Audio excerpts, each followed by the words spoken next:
Welcome to kitty channel. ఈరోజు cabbage kofta చేస్తున్నాను. Cabbage కడుక్కొని సన్నగా తురుముకోవాలి. అందులో 1 table spoon salt, 2 table spoon red chilli, 1 table spoon garam masala, 1 table spoon ధనియాల పొడి, 1 టేబుల్ స్పూన్ జీలకర్ర పొడి వేసుకొని ఇదంతా బాగా కలుపుకోవాలన్నమాట. ఇలా వంటలు చేసుకొని ఆయిల్లో వేసుకొని కాల్చుకోవాలి.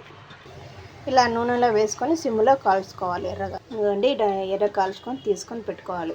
టేబుల్ స్పూన్ ఆయిల్ వేసుకొని ఆవాలు, జీలకర్ర, 2 ఒట్టిమిరపకాయలు, కరివేపాకు వేసుకోవాలి. వేగిన తర్వాత ఆనియన్ సన్నగా తరుక్కుని వేసుకోవాలి. వేగిన తర్వాత అల్లం వెల్లుల్లి పేస్ట్ వేయాలి. అది కూడా వేగింది.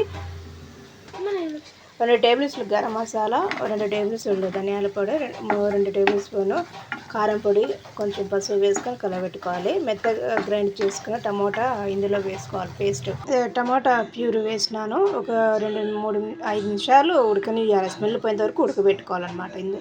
ఇందులో సాల్ట్ వేసుకోవాలి కొంచెం. లేదంటే ముందుగానే ఎంచి పెట్టుకున్న క్యాబేజీ కోఫ్తా వేసినాను. ఇందులో పెరుగు కూడా వేసి కలబెట్టుకున్నాను. జస్ట్ ఒక 5 నిమిషాలు ఉంచుకొని చివరిగా కొత్తిమీర వేసుకొని ఆఫ్ చేసుకోవాలి. అంతే, క్యాబేజీ కోఫ్తా రెడీ.